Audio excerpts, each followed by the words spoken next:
Well, I mean, ultimately, I've got away with it because the audiences have been willing to come along for the ride. And anytime you make a film like Memento, and the audience comes, even though it's challenging material for that genre and that scale, that buys you some credibility with the people who are going to finance your next film. I was actually doing a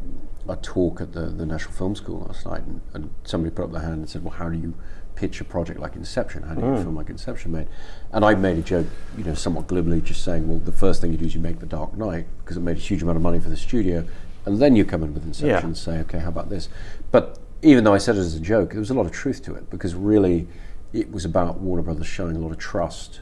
and saying, okay, you'll be able to execute on this and be able to make it comprehensible to an audience. So I think part of what it is being able to communicate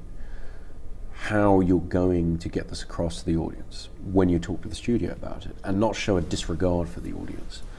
when you're dealing with the studio, because you have to recognize the economic realities you're dealing with. You're spending a lot of money on one of these films where it has such scale and there are such big things that you want to put on screen. You have to be willing to take on the responsibility that is going to play wider, and I think that's been a big part of my relationship with the studios, is really trying to be honest and open about what the ambitions are for the film.